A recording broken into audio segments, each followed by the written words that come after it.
कथा कह रही है। सोमनी शरीर में कौड़ी का रोग हो गया, नेत्र की ज्योति चली गई, बचपन से अंधी, आंख से कुछ दिखता नहीं। किसी ने कहा कि महाबल महादेव के मंदिर में शिवरात्रि का मेला है, आप जाइए। लोगों से पूछा, इतना इतना हड़कंपा मचा हुआ, इतनी भीड़ जा रही है, ये सब कहाँ जा रही है? उसको दिखता नहीं था, पर कानों से श्रवण करती। लोग बात करते करते जा रहे थे, महाबलेश्वर महाबलेश्वर, महाबल मंदिर महाबल मंदिर, महादेव का मंदिर, सब जा रहे हैं गोकर्ण क्षेत्र में। इसके मन में आया कि सब जा रहे हैं तो मुझे भी जाना चाहिए, वहां पर लोग भी बहुत आएंगे, भिक्षा भी बहुत मिलेगी, भिक्षा के साथ में पहनने के लिए वस्त्र भी मिलेगा।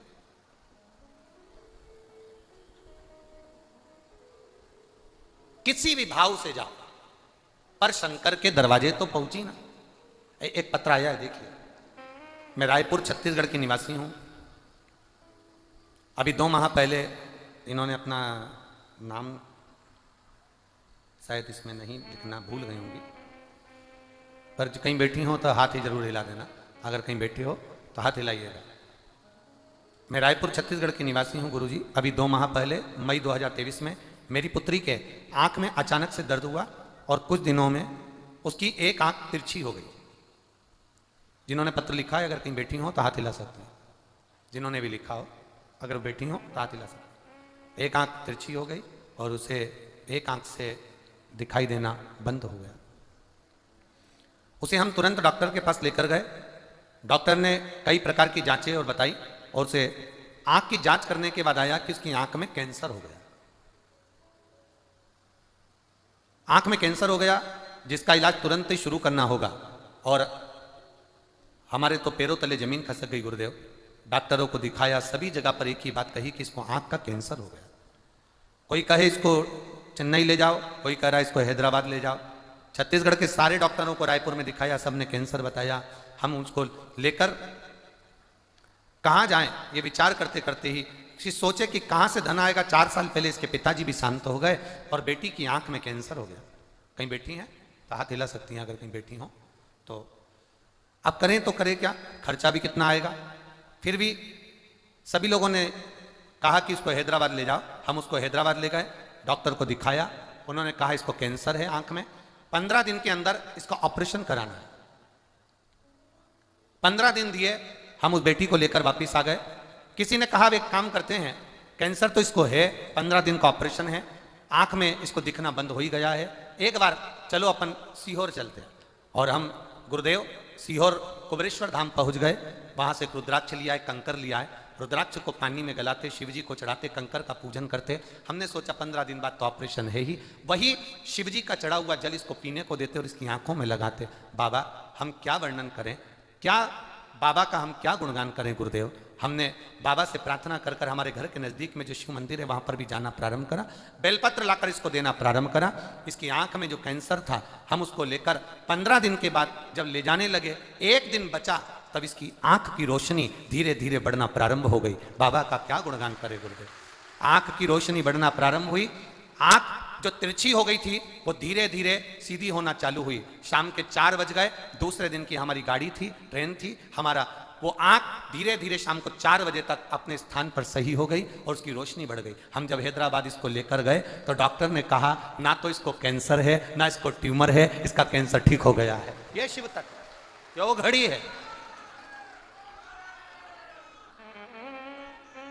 हाथ हिला सकते हैं। मैं सत्य भामा शंकर लाल देवांगन रायपुर छत्तीसगढ़ से हूँ।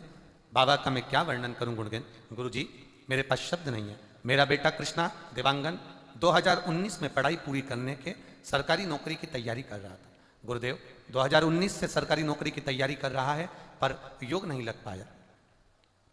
बहुत एग्जाम दिए पर कोई अंतर नहीं आया। अब मैं करूं तो करूं क्या। मैंने अपने बेटे से कहा कि लोग शिव मंदिर जाते हैं, एक लोटा जल चढ़ाते हैं, तू भी चढ़ाना चालू कर। उसकी पढ़ाई पूरी हो गई पर नौकरी का कोई स्मरण नहीं। जगह जगह इंटरव्यू दिए, कोई असर नहीं गुरुदेव। तब मैंने उसको मंदिर जाने की सलाह दे दी और मंदिर जाना प्रारंभ करा। जिसने पत्र लिखा, अगर बैठे हो तो हाथ हिला सकते हैं। पत्र जिन्होंने भी लिखा, मंदिर जाना प्रारंभ करा। बेटा रोज मंदिर जाता और मंदिर में जाकर जल चढ़ाता, बाबा से प्रार्थना करता। नहीं माना। उसने कहा माँ, सियोर वाला महाराज कहता है एक बार पशुपति व्रत भी करना चाहिए। पशुपति व्रत करना प्रारंभ करा और बाबा का मैं क्या गुणगान करूं गुरुदेव। हम लोग तिल्दा नेवरा में कथा सुनने के लिए पहुंचे। आप कहते हो ना गुरुजी, आखिरी दिन की कथा में जो मांगते हैं बाबा देता है। हम तिल्दा नेवरा की कथा में पहुंचे और हमने भी अपने बेटे से कहा कि यहाँ की भूमि की रज को मस्तक चढ़ा और प्रणाम कर कर विनय कर कर जाना। जब सियोर वाला महाराज कहे श्री शिवाय नमस्तुभ्यम, आप भी बोलना, हम भी बोलेंगे। और आखिरी में वो बोले बाबा दुख काटो, तब अपने मन की बात बाबा से जरूर कहना। हम दोनों ने प्रार्थना करी, बाबा का मैं क्या गुणगान करूं गुरुदेव, मेरे बेटे की सरकारी नौकरी शिक्षक पद पर लग गई है, इसलिए हम बाबा को यहाँ प्रणाम करने के लिए आए हैं। तिल्दा नेवरा की आखिरी के दिन की कथा का मैं क्या गुणगान करूं गुरुदेव। बाबा हाथ पकड़ता है, अभी तिल्दा नेवरा में कथा सुनी और मेरा बेटा सरकारी शिक्षक पद पर नियुक्त हो गया। मैं शिव बाबा को प्रणाम करने के लिए आई हूं। यह शिव तत्व है। ओ गड़ी, शरीर का उपयोग सही नहीं करा, इस शरीर का उपयोग सही नहीं करा, पर पुरुष को इस शरीर से लोभित करती रही, इसलिए आज जो शरीर मिला वो कौड़ी का शरीर मिल गया। आंखों से अंधी भी हो गई, कोड़ी भी हो गई और शरीर में इतना भयंकर बदबू मार रहा शरीर, ऐसी गंध दे रहा कि कोई उस भिखारन को भी भीख देने नहीं जा रहा,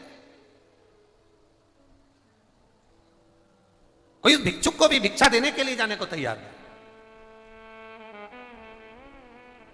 कौन भिक्षा देगा। दिन भर निकल गया, शिवरात्रि का दिन, मेला शिवरात्रि का। आपसे भी निवेदन है, आपके छत्तीसगढ़ में आपके घर के